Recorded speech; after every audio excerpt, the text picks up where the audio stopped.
ಕನ್ನಡದ ಮನಸ್ಸುಗಳಿಗೆ ನಮಸ್ಕಾರ. ಈಗ ಧನುರ್ಮಾಸ ನಡೀತಾ ಇದೆ. ಈ ಧನುರ್ಮಾಸ ಅಂದಾಕ್ಷಣ ಅನೇಕರಲ್ಲಿ ಅನೇಕ ತರದ ಪ್ರಶ್ನೆಗಳು ಹುಟ್ಟೋದು ಸಹಜ. ಈ ಸಮಯದಲ್ಲಿ ಶುಭ ಕಾರ್ಯ ಮಾಡ್ಲೇಬಾರ್ದಾ? ಯಾವಾಗ ಪೂಜೆ ಮಾಡಬೇಕು? ಧನುರ್ಮಾಸ ಅಥವಾ ಶೂನ್ಯ ಮಾಸದಲ್ಲಿ ಮಾಡಬಹುದಾದ ಒಳ್ಳೆಯ ಕೆಲಸಗಳೇನು? ಇಂತಹ ಅನೇಕ ಪ್ರಶ್ನೆಗಳಿಗೆ ಈ ಸಂಚಿಕೆ ನಿಮಗೆ ಉತ್ತರ ಕೊಡಲಿದೆ. ಇದು ಜ್ಯೋತಿಶ್ರೀ ವಿಶೇಷ ಕಾರ್ಯಕ್ರಮ. ನೀವು ನೋಡ್ತಾ ಇದ್ದೀರಿ ಬಿಬಿ ನ್ಯೂಸ್ ಕನ್ನಡ. ನಾನು ಅಕ್ಷತಾ ಕುಲಕರ್ಣಿ. ಧನುರ್ಮಾಸದ ವಿಶೇಷತೆಗಳ ಬಗ್ಗೆ ಮಾತನಾಡೋದಕ್ಕೆ ನಮ್ ಜೊತೆ ಇವತ್ತು ಜ್ಯೋತಿಷ್ಯ ವಿಶಾರದ ಡಾಕ್ಟರ್ ಎಂಎನ್ ಲಕ್ಷ್ಮೀ ನರಸಿಂಹಸ್ವಾಮಿ ಗುರೂಜಿಯವರಿದ್ದಾರೆ. ಸುಮಾರು 25 ತಲೆಮಾರುಗಳಿಂದ ಬಂದ ವಂಶ ಪಾರಂಪರಿಕ ಜ್ಯೋತಿಷಿಗಳಾಗಿರುವ ಇವರು ಜ್ಯೋತಿಷ್ಯ ವಿಜ್ಞಾನಕ್ಕೆ ಸಂಬಂಧಪಟ್ಟ ಹಾಗೆ 5 PhD ಪದವಿಗಳನ್ನು ಸಹ ಪಡೆದುಕೊಂಡಿದ್ದಾರೆ. ಅಷ್ಟೇ ಅಲ್ಲದೆ ಭಾರತೀಯ ವಿದ್ಯಾಭವನದಲ್ಲಿ ಜ್ಯೋತಿಷ್ಯ ಪ್ರವೀಣ ಹಾಗೂ ಜ್ಯೋತಿಷ್ಯ ವಿಶಾರದ ಪದವಿಯನ್ನು ಪಡ್ಕೊಂಡಿದ್ದಾರೆ. ಇಂಡಿಯನ್ ಪೀಸ್ ಕಮಿಟಿಯಲ್ಲಿ ಸೇವೆ ಸಲ್ಲಿಸುವುದರ ಮೂಲಕ ಜ್ಯೋತಿಶ್ರೀ ಬಿರುದನ್ನ ಪಡೆದುಕೊಂಡಿರುವ ಲಕ್ಷ್ಮೀ ನರಸಿಂಹಸ್ವಾಮಿ ಗುರುಜಿಯವರನ್ನ ಕಾರ್ಯಕ್ರಮಕ್ಕೆ ಸ್ವಾಗತಿಸೋಣ. ಗುರುಗಳೇ, ಕಾರ್ಯಕ್ರಮಕ್ಕೆ ಸ್ವಾಗತ. ನಮಸ್ಕಾರಮ್ಮ. ಹಾಗೂ ಎಲ್ಲಾ ಬಿಬಿ ನ್ಯೂಸ್ ವೀಕ್ಷಕರಿಗೂ ಸಹ ನನ್ನ ಶುಭೋದಯ. ಈ ಚಾನೆಲ್ಗೆ ನನ್ನನ್ನ ಈ ಒಂದು ವಿಷಯದ ಬಗ್ಗೆ ಮಾತಾಡಕ್ಕೆ ಆಹ್ವಾನಿಸ್ತಕ್ಕಂತ ನಿಮಗೂ ಸಹ ಎಲ್ಲರಿಗೂ ಸಹ ಒಂದು ವಂದನೆಗಳನ್ನ ತಿಳಿಸ್ತಾ ಕಾರ್ಯಕ್ರಮವನ್ನ ಮುಂದುವರಿಸೋಣ. ಗುರುಗಳೇ, ಮೊದಲನೇದಾಗಿ ನನ್ನ ಪ್ರಶ್ನೆ ಏನಂದ್ರೆ, ನಿಮಗೆ ನಮ್ಮ ಸ್ಟುಡಿಯೋದಲ್ಲಿ ಕರೆದು ಧನುರ್ಮಾಸದ ವಿಶೇಷತೆಗಳ ಬಗ್ಗೆ ತಿಳ್ಕೊಳ್ಳೋದಕ್ಕೆ, ಅನೇಕ ಮಾಹಿತಿಗಳನ್ನ ನಿಮ್ ಕಡೆಯಿಂದ ಪಡೆದುಕೊಳ್ಳೋದಕ್ಕೆ ಇಲ್ಲಿ ನಾವು ನಿಮ್ಗೆ ಆಹ್ವಾನ ಮಾಡಿದ್ದೇವೆ. ಜೊತೆಗೆ ಧನುರ್ಮಾಸದ ಮೊದಲನೇ ಪ್ರಶ್ನೆಯಾಗಿ ಧನುರ್ಮಾಸದ ಆರಂಭ ಹಾಗೂ ಅಂತ್ಯಗಳ ಬಗ್ಗೆ ಮಾತನಾಡೋದಾದ್ರೆ, ಜೊತೆಗೆ ಧನುರ್ಮಾಸಕ್ಕೆ ಧನುರ್ಮಾಸ ಅಂತ ಹೆಸರು ಬಂದಿದ್ಯಾಕೆ ನಮ್ಮ ವೀಕ್ಷಕರಿಗೆ ತಿಳಿಸ್ಕೊಡಿ. ಖಂಡಿತ ಅಮ್ಮ, ಖಂಡಿತ. ನನ್ನಲ್ಲಿರೋ ಎಲ್ಲ ಮಾಹಿತಿಗಳನ್ನ ನಿಮ್ಮ ವೀಕ್ಷಕ ಬಾಂಧವರಿಗೆ ಹಾಗೂ ನನ್ನಲ್ಲಿರೋ ಜ್ಞಾನವನ್ನು ಸಹ ಹಂಚಲಿಕ್ಕೆ ನಾನು ಪ್ರಯತ್ನ ಪಡ್ತೇನೆ. ಮೊದಲಿಗೆ ಈ ಮಾಸವನ್ನ ಧನುರ್ಮಾಸ ಅಂತ ಕರೀತಾರೆ. ಅಂದ್ರೆ ಸೂರ್ಯನು ಧನುರಾಶಿಯನ್ನು ಪ್ರವೇಶ ಮಾಡುವ ಒಂದು ಕ್ಷಣವನ್ನ ಧನುಸ್ ಸಂಕ್ರಮಣ ಅಂತ ಕರೀತಾರೆ. ಅಲ್ಲಿಂದ 1 ತಿಂಗಳು ಆ ರಾಶಿಯಲ್ಲಿ ಇರೋದ್ರಿಂದ ಇದನ್ನ ಧನುರ್ಮಾಸ ಅಂತ ಕರೀತಾರೆ. ಇದು ಅತ್ಯಂತ ಪವಿತ್ರ ಮತ್ತೆ ಆಧ್ಯಾತ್ಮಿಕವಾಗಿ ಬಹಳ ಶ್ರೇಷ್ಠವಾದ ಮಾಸ. ಈ ಸಮಯದಲ್ಲಿ ಮುಂಜಾನೆಯಲ್ಲಿ ಮಾಡ್ತಕ್ಕಂಥ ಪೂಜೆಗಳಿಗೆ ವಿಶೇಷ ಫಲ ಇರುತ್ತೆ. ಭಗವಂತನ ಆರಾಧನೆ, ಜಪ, ಪಾರಾಯಣ, ಧ್ಯಾನ, ಇದರಿಂದ ಸಾಕಷ್ಟು ಫಲಗಳು ಸಿಗುತ್ತೆ ಎನ್ನುವ ಒಂದು ಧಾರ್ಮಿಕ ನಂಬಿಕೆ ಮತ್ತು ಒಂದು ವೃತ್ತಾಂತ ಇದೆ. ಇದು ಮಹಾಲಕ್ಷ್ಮಿ ಕೃಪೆ ಕೊಡುತ್ತೆ, ಸಂಪತ್ತು ಮತ್ತೆ ಮೋಕ್ಷಕ್ಕೆ ದಾರಿ ಮಾಡಿಕೊಡೋ ಮಾಸ ಅಂತ ನಂಬಲಾಗಿದೆ. ಆದರೆ ನಾವು ಇದರಲ್ಲಿ ಶುಭ ಕಾರ್ಯಗಳನ್ನ ಮಾಡೋಲ್ಲ. ವಿವಾಹ, ನಾಮಕರಣ ಇಂಥದ್ದನ್ನ ಮಾಡಲ್ಲ. ಶುಭ ಕಾರ್ಯಗಳನ್ನ ಯಾಕೆ ಮಾಡೋಲ್ಲ ಅಂತ ಒಂದು ಪ್ರಶ್ನೆ ಇಡ್ತಾ ಹೋದ್ರೆ, ಸೂರ್ಯನು ಧನು ಸಂಕ್ರಮಣದಲ್ಲಿರ್ತಾನೆ. ಆದ್ರೆ ನಮ್ಮ ಒಂದು ಏನು ಚಂದ್ರಮಾನ ಸಿದ್ಧಾಂತದ ಪ್ರಕಾರ ಈ ಮಾಸವನ್ನ ಬಹಳ ಹಿಂದೆ ಋಷಿಮುನಿಗಳು ಒಂದು ಶೂನ್ಯ ಮಾಸದ ರೀತಿ ಪರಿಗಣಿಸಿದ್ದಾರೆ. ಇದರಲ್ಲೂ ಕೆಲವರು ಮೊದಲ 15 ದಿನಗಳಲ್ಲಿ ಪರವಾಗಿಲ್ಲ ಅನ್ನೋ ಒಂದು ವಾದ ಕೂಡ ಇದೆ. ಆದ್ರೆ ಯಾಕೆ ಮಾಡಲ್ಲ ಅಂದ್ರೆ, ಇದೆಲ್ಲ ದೈವಾರಾಧನೆಗೆ ಮೀಸಲಾಗಿಡಿ. ನಿಮ್ಮ ವೈಯಕ್ತಿಕ ಅಂದರೆ ವಿವಾಹ ಇರ್ಬೋದು, ನಮ್ಮ ಸ್ವಂತ ಕೆಲಸ, ನಾಮಕರಣ ಇರ್ಬೋದು, ಸ್ವಂತ ಕೆಲಸ, ಇದರ ವೈಯಕ್ತಿಕ ಚಿಂತನೆಗಿಂತ ದೈವ ಚಿಂತನೆಗಾಗಿ ನಾವು ಇದನ್ನ ಮೀಸಲಾಗಿಟ್ಟಿರೋದ್ರಿಂದ ಇದರಲ್ಲಿ ನಾವು ಒಂದು ರೀತಿ ಆಡು ಭಾಷೆಯಲ್ಲಿ ಅದನ್ನ ಶೂನ್ಯ ಮಾಸಕ್ಕೆ ತಂದು ನಿಲ್ಲಿಸ್ಬಿಟ್ಟಿದ್ದಾರೆ. ಸೊ ಆಧ್ಯಾತ್ಮಿಕ ಚಟುವಟಿಕೆಗೆ ಹೆಚ್ಚು ಒತ್ತು ಕೊಡಬೇಕು. ಆಧ್ಯಾತ್ಮಿಕ ಚಟುವಟಿಕೆನ ಈ ಮಾಸದಲ್ಲಿ ಮಾಡೋದ್ರಿಂದ ಕಾರಣ ಏನು ಅಂದ್ರೆ, ಧನುರಾಶಿ ಗುರುವಿನ ರಾಶಿ. ಗುರು ಸೂರ್ಯ ಸಂಕ್ರಮಣ ಆದಾಗ ಹೆಚ್ಚು ಫಲಗಳನ್ನ ಕೊಡ್ತಾನೆ.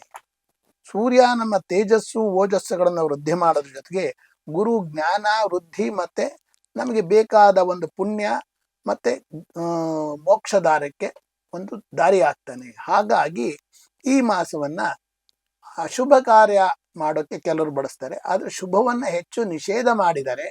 ಆದ್ರೆ ಈ ಸೌರಮಾನ ಪಂಚಾಂಗ ಅಂದ್ರೆ ಈ ಕೇರಳ ಭಾಗ, ತಮಿಳುನಾಡು ಭಾಗಗಳಲ್ಲಿ ಬಳಸೋರು ಇದನ್ನ ಅವರು ಸಾಮಾನ್ಯವಾಗಿ ಬಳಸ್ತಾರೆ. ಅದನ್ನ ಒಂದು ರೀತಿ ವಿಶೇಷವಾಗಿ ಕೂಡ ಬಳಸ್ತಾರೆ. ಇದು ಸೂಕ್ಷ್ಮ ಮಾಹಿತಿ.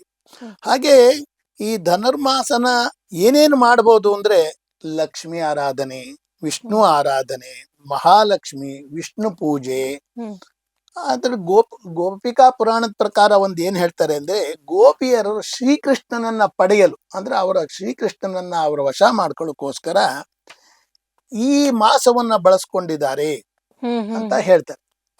ಹಾಗೆ ಇನ್ನು ವಿಶೇಷವಾಗಿ ಈ ತಮಿಳು ಸಂಸ್ಕೃತಿಯಲ್ಲಿ ತಿರುಪ್ಪಾವೈ ಪಾರಾಯಣ ಅಂತ ಒಂದು ಬರುತ್ತೆ, ಹ್ಮ್ ಹ್ಮ್ ಸೌರಮಾನ ಪಂಚಮ.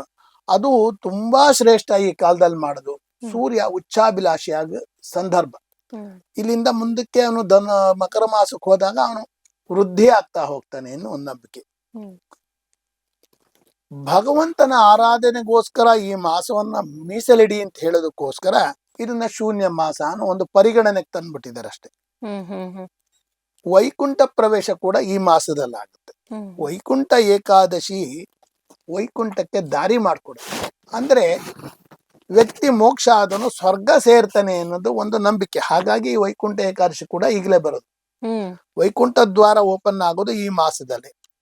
ಸಂಕ್ಷಿಪ್ತವಾಗಿ ಹೇಳ್ಬೇಕು ಅಂದ್ರೆ, ಧನುರ್ಮಾಸನ ಭಗವಂತನ ಸಂಪ್ರೀತಿಗಾಗಿ, ಆಧ್ಯಾತ್ಮಿಕವಾಗಿ, ಶ್ರೇಷ್ಠ ಸಾಧನೆಗಾಗಿ, ಲಕ್ಷ್ಮೀ ಕೃಪಾ ಕಟಾಕ್ಷಕ್ಕಾಗಿ ಈ ಮಾಸವನ್ನ ಮೀಸಲಿಟ್ಟಿದ್ದಾರೆ. ಅದಕ್ಕೋಸ್ಕರ ಈ ಮಾಸವನ್ನ ನಾವು ಧನುರ್ಮಾಸದಲ್ಲಿ ಈ ಕಾರ್ಯಗಳನ್ನ ಮಾಡಿ ಫಲಗಳನ್ನ ಪಡ್ಕೋಬಹುದು ಅಂತ ಹೇಳ್ಬೋದು. ಹ್ಮ್ ಹ್ಮ್ ಹ್ಮ್ ಈಗಾಗ್ಲೇ ನೀವು ಮಾತನಾಡ್ತಾ ಹೇಳಿದ್ರಿ ಗುರುಗಳೇ, ಶೂನ್ಯ ಮಾಸ ಅಂತ ಕೂಡ ಕರೀತಾರೆ ಅಂತ ಹೇಳಿ. ನಮ್ಮ ವೀಕ್ಷಕರಿಗೆ ಇನ್ನಷ್ಟು ವಿವರವಾಗಿ ಶೂನ್ಯ ಮಾಸ ಅಂತ ಹೇಳಿ ಯಾಕೆ ಕರೀತಾರೆ ಧನುರ್ಮಾಸಕ್ಕೆ ಅನ್ನೋದನ್ನ ಹೇಳಿ. ಇಲ್ಲಿ ಶೂನ್ಯ ಅನ್ನೋದು ಎಲ್ಲೂ ನಮ್ಗೆ ಪ್ರಖರವಾದ ಆಧಾರ ಸಿಕ್ಕಲ್ಲ. ಹ್ಮ್ ಹ್ಮ್ ಹ್ಮ್ ಶೂನ್ಯ ಮಾಸ ಅಂತ ಯಾಕೆ ಅಂತಾರೆ ಅಂದ್ರೆ, ಶೂನ್ಯ ಅಂದ್ರೆ ಏನು ಇಲ್ಲದೆ ನಿರ್ವಾಣ, ಸೂಕ್ಷ್ಮ, ನೀನೇನ್ ಅಲ್ಲ ಅನ್ಕೊಳ್ಳೋದು. ಹ್ಮ್ ಇದು ಶೂನ್ಯ, ಸೊನ್ನೆ ಅಲ್ಲ. ಹ್ಮ್ ನಾನೇನು ಅಲ್ಲ ಅಂತ ಅನ್ಕೊಳ್ಳೋದು ಮೊದಲ ಭಾಗ. ಇಲ್ಲಿ ನಾನೇನು ಅಲ್ಲ ಭಗವಂತನ ಮುಂದೆ ಅನ್ನೋದನ್ನ ನಾವು ಶೂನ್ಯ, ಭಗವಂತ ದೊಡ್ಡವನು ಅನ್ನೋ ತೋರಿಸ್ಕೊಳ್ಳೋದು ಒಂದು ಅರ್ಥ. ಓಕೆ. ಎರಡನೇ ಅರ್ಥದಲ್ಲಿ ಏನ್ ಹೇಳ್ತಾರೆ, ನಾನು ಆಗ್ಲೇ ತಿಳಿಸ್ದಾಗೆ ನೀವು ಬೇರೆ ಎಲ್ಲ ಪ್ರಾಪಂಚಿಕ ಕ್ರಿಯೆಗಳನ್ನ ಬಿಟ್ಟು, ಅಂದ್ರೆ ನಿಮ್ಮ ಹುಟ್ಟದ ಹಬ್ಬ ಅಥವಾ ನಿಮ್ದೇನೋ ಫಂಕ್ಷನ್ಗಳು ಇತರೆ ಅಥವಾ ನಿಮ್ದೇನೋ ಮದುವೆ ಕಾರ್ಯಗಳು ಎಲ್ಲ, ಅವಾಗೇನಾಗುತ್ತೆ ನಿಮ್ಗೆ ಇಡೀ ಮಾಸ ಅದರಲ್ಲಿ ತೊಡಗಿಸ್ಕೊಂಡ್ಬಿಡ್ತೀರ. ಅದು ಬೇಡ, ಭಗವಂತನಿಗೋಸ್ಕರ ತೊಡಗಿಸ್ಕೊಳ್ಳಿ ಅಂತಲೇ ಇದನ್ನ ನಿರ್ಧಾರ ಮಾಡಿರೋದ್ರಿಂದ ಇದನ್ನ ಬೇರೆ ಕಾರ್ಯಗಳಿಗೆ ಶೂನ್ಯ ಮಾಸ ಅಂತಾರೆ. ಅದೇ ನಿಮ್ಮ ಪರಿಹಾರಗಳು ಅಂದ್ರೆ ನಿಮ್ಮ ಪಾಪ ಕರ್ಮಗಳನ್ನು ತೊಳ್ಕೊಳ್ಳಕ್ಕೆ, ನಿಮ್ಮ ಪುಣ್ಯ ಫಲ ಸಂಪಾದನೆಗೆ ಇದು ಅತಿ ದೊಡ್ಡ ಮಾಸ. ಹ್ಮ್ ಹ್ಮ್ ಹ್ಮ್ ಅಂದ್ರೆ ಒಂದು ಒಂದು ಒಂದು ರೀತಿ ಹೇಳ್ಬೇಕು ಅಂದ್ರೆ, ಇವತ್ತಿನ ಭಾಷೆಯಲ್ಲಿ ಹೇಳ್ಬೇಕು ಅಂದ್ರೆ, ಒಂದ್ ಸತಿ ಮಾಡಿದ್ರೆ 3 ಸತಿ ಬರುತ್ತೆ ಅಂತಾರಲ್ಲ ಫಲ, ಹ್ಮ್ ಆ ರೀತಿ ಬರುತ್ತೆ. ಧನುರ್ಮಾಸದಲ್ಲಿ ಮಾಡ್ತಕ್ಕಂಥ ನಾವು ಜಪತಪಗಳು ಈ ಗ್ರಹಕಾಲದಲ್ಲಿ ಮಾಡಿದ್ರು ಹೆಚ್ಚು ಫಲ ಸಿಗುತ್ತೆ, ಅಷ್ಟೇ ಫಲಗಳು ಇದರಲ್ಲೂ ದೊರೆಯುತ್ತೆ. ಓಕೆ. ಹಾಗಾಗಿ ಇದನ್ನ ಪ್ರಾಪಂಚಿಕ ಕಾರ್ಯಗಳಿಗೆ ಶೂನ್ಯ ಅಂತ ಹೇಳ್ತಾರೆ ಹೊರತು ಹ್ಮ್ ಭಗವಂತನ ಕಾರ್ಯಗಳಿಗೆ ಇದು ಅತಿ ವೃದ್ಧಿ ಕೊಡ್ತಕ್ಕಂಥ ಮಾಸ. ಹಾಗಾಗಿ ಶೂನ್ಯ ಮಾಸ ನಮ್ಮ ಪ್ರಾಪಂಚಿಕ ಕ್ರಿಯೆಗೆ. ಹ್ಮ್ ಹ್ಮ್ ಹ್ಮ್ ಹ್ಮ್ ಶುಭ ಕಾರ್ಯಗಳನ್ನ ಮಾಡಬಾರ್ದು ಅಂತ ಹೇಳ್ತಾರೆ ಗುರುಗಳೇ. ಬರೀ ವಿವಾಹ ಅಷ್ಟೇನಾ ಅಥವಾ ಬೇರೆ ಎಲ್ಲಾ ಕಾರ್ಯಗಳು, ಏನೋ ಒಂದು ಹೊಸ ಕೆಲಸ ಮಾಡಬಾರ್ದು ಅಂತ ಹೇಳ್ತಾರೆ? ಈಗ ಮನೆ ಬದಲಾವಣೆ ಮಾಡೋದಾಗಿರ್ಬಹುದು, ಅಥವಾ ಬೇರೆ ಜಾಬ್ ಅನ್ನ ನಾನು ಸೇರ್ಕೊಳ್ತೀನಿ ಅನ್ನೋದಾಗಿರ್ಬಹುದು. ಹೀಗೆ ಹೊಸ ಕಾರ್ಯಗಳನ್ನ ಮಾಡಬಾರ್ದು ಅಂದ್ರೆ ಯಾವ ನಿಟ್ಟಿನಲ್ಲಿ ಅನ್ನೋದನ್ನ ಹೇಳಿ. ಈಗ ವಿವಾಹ ಮಾಡಬಾರದು ಅಂತ ಹೇಳ್ತಾರೆ. ಹ್ಮ್ ನಮಗೆ ಜೀವ ಕೊಡೋನು ಸೂರ್ಯ. ಹ್ಮ್ ಸೂರ್ಯ ಸಂಕ್ರಮಣ ಕಾಲದಲ್ಲಿ ಇರ್ತಾನೆ ಒಂದು.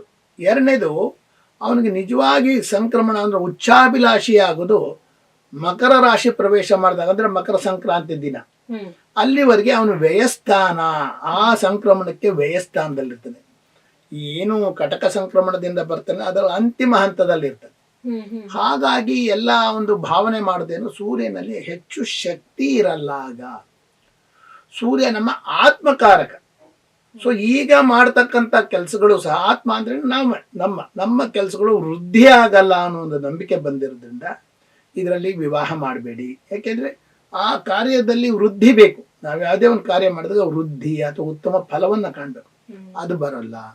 ನಾವು ಯಾವುದೋ ಹೊಸ ಜಾಬ್ಗೆ ಹೋಗ್ತೀವಿ, ಆ ಕೆಲಸದಲ್ಲಿ ನಮ್ಮ ಏನು ನಮ್ಮ ಸ್ಕಿಲ್ ಅಥವಾ ನಮ್ಮ ವೈಯಕ್ತಿಕ ಪ್ರತಿಭೆನ ತೋರ್ಸಕ್ಕಾಗಲ್ಲ ಅನ್ನೋ ಒಂದು ನಂಬಿಕೆ.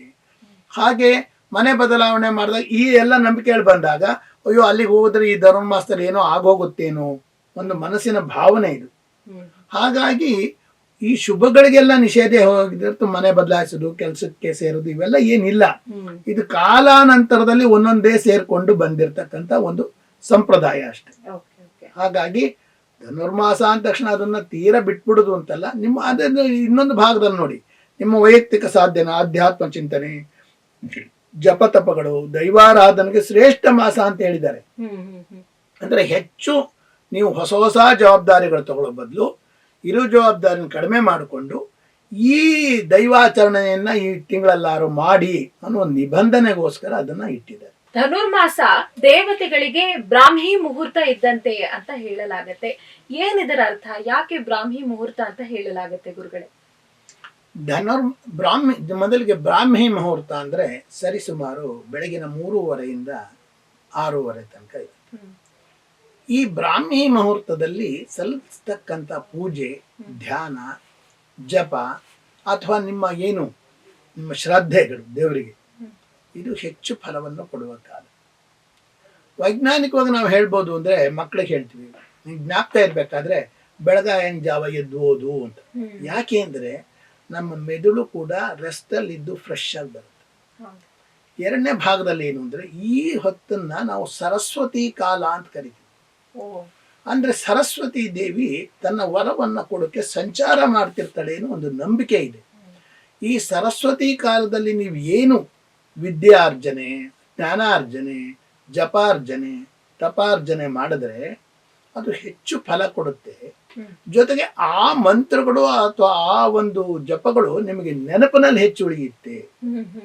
ನೀವೇನೋ ಒಂದು ಶ್ಲೋಕ ಹೇಳ್ತೀರಾ, ಮಾರನೇ ದಿವಸ ಹುಡುಕೋ ತರ ಇರಲ್ಲ ಅದು.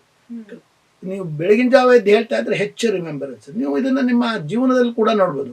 ಬೆಳಗ್ಗೆ ಎದ್ದು ನೀವು ಓದೋದಾಗ ಎಷ್ಟು ನಮ್ಗೆ ಅದು ಹಿಡಿಸ್ತು, ಅದೇ ನೀವು ಮಧ್ಯಾಹ್ನದ ಮೇಲೆ, ಸಂಜೆ ಮೇಲೆ ಓದಿ ಅಷ್ಟಿರಲ್ಲ. ಇದು ನಿಮ್ಗೆ ಹೆಚ್ಚು ಜ್ಞಾನ ಕೊಡ್ತಕ್ಕಂಥ ಕಾಲ. ಹಾಗಾಗಿ ಇದನ್ನ ಬ್ರಾಹ್ಮಿ ಮುಹೂರ್ತ ಅಂತ. ಈ ನಮ್ಮ ವೈಯಕ್ತಿಕ ಜೀವನಕ್ಕೆ ಇಷ್ಟೊಂದು ಫಲ ಕೊಡುವಾಗ ದೇವತೆಗಳ ಆರಾಧನೆಯನ್ನು ಮಾಡಿದ್ರೆ ಹೆಚ್ಚು ಫಲ. ಅದಕ್ಕೆ ಹೇಳಿದೆ ನಾನು, ಈ ಧನುರ್ಮಾಸದಲ್ಲಿ ಬೆಳಗ್ಗೆ ಎದ್ದು ಮಾಡಿದ್ರೆ ನಿಮಗೆ 3 ಪಟ್ಟು ಸಿಗುತ್ತೆ. ಯು ವಿಲ್ ಗೆಟ್ 3 ಟೈಮ್ಸ್ ಅಂತ. ಅಂದ್ರೆ ಏನು, ನಿಮಗೆ ಮಾಮೂಲಾಗಿ ನೀವು ಓದೋಕ್ಕಿಂತ ಸಾಯಂಕಾಲದಲ್ಲಿ ಬೆಳಗ್ಗೆ ಓದಿದ್ರೆ ನಿಮ್ಗೆ ಹೆಚ್ಚು ಫಲ ಇದೆ. ಅಂದ್ರೆ ಸೈಂಟಿಫಿಕ್ ಆಗಿ ನಿಮ್ಮ ಅರ್ಲಿ ಮಾರ್ನಿಂಗು ತುಂಬಾ ಒಳ್ಳೇದು. 2 ಅರ್ಥದಲ್ಲಿ, ಒಂದು ದೇಹ ವಿಶ್ರಾಂತಿಲಿರುತ್ತೆ, ದಣಿವಿರಲ್ಲ, ನಿಮ್ಮ ಮೆದುಳು ಕೂಡ ಫ್ರೆಶ್ ಆಗಿರುತ್ತೆ. ಅಂದ್ರೆ ಎಲ್ಲ ರೆಸ್ಟಿಂದ ಬಂದು ನಿಧಾನವಾಗಿ ನಿಮ್ಮ ಕಾರ್ಯಕ್ರಮಕ್ಕೆ ಜಾಗೃತಿ ಆಗುತ್ತೆ. ಹಾಗಾಗಿ ನಿಮಗೆ ತೊಡಕುಗಳಿಲ್ಲದೆ ನಿಮ್ಮ ಜಪಗಳಿರ್ಬೋದು, ನಿಮ್ಮ ನಾಮಾವಳಿಗಳಿರ್ಬೋದು, ನಿಮ್ಮ ತಪಗಳಿರ್ಬೋದು, ನಿಮ್ಮ ಧ್ಯಾನ ಇರ್ಬೋದು, ಸಿದ್ಧಿಸುತ್ತೆ. ಈ ಸಿದ್ಧಿಸೋದ್ರ ಜೊತೆಗೆ ಆ ಧ್ಯಾನಗಳ ಅಳವಡಿಕೆ ಆಗುತ್ತೆ. ನಿಮಗೆ ನಿಮ್ಮ ಮನಸ್ಸಿನಲ್ಲಿ ಪೂರ್ವಕವಾಗಿ ದೇಹಕ್ಕೆ ಪ್ರವೇಶ ಆಗುತ್ತೆ. ಹಾಗಾಗಿ ಈ ಧನುರ್ಮಾಸನ ದೇವತೆಗಳಿಗೋಸ್ಕರ ಬ್ರಾಹ್ಮಿ ಮುಹೂರ್ತ ಅಂತಾರೆ. ಬ್ರಾಹ್ಮಿ ಮುಹೂರ್ತ 3:30ಯಿಂದ 6:30 ಪ್ರತಿದಿನ ಇರುತ್ತೆ.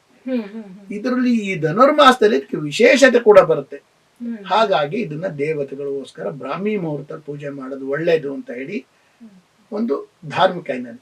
ವೈಜ್ಞಾನಿಕ ಹಿನ್ನೆಲೆ ಅಂತ ಹೋದ್ರೆ, ಈಗ ತುಂಬಾ ಚಳಿ ಇರುತ್ತೆ, ಮನುಷ್ಯನಿಗೆ ಹೇಳಕ್ಕೆ ಕಷ್ಟ, ಒಂದು ಬೇಜಾರಿನ ಸಂಖ್ಯೆಯೋ ಸೋಂಬೇರ್ತನ ಅಂತ ಹೇಳ್ತೀವಲ್ಲ, ಹಾಗೆ. ಯಾಕೆ ಹೇಳೋದು, ಎದ್ದು ಒದಾಡೋದಕ್ಕೆ ಚಳಿ ಸ್ವಲ್ಪ ಹೊದ್ಬೋದು ಅಂದ್ರೆ ನಿಮ್ಮನ್ನ ಬಡಿದೆಪ್ಸು ಮಾಸ ಇದು.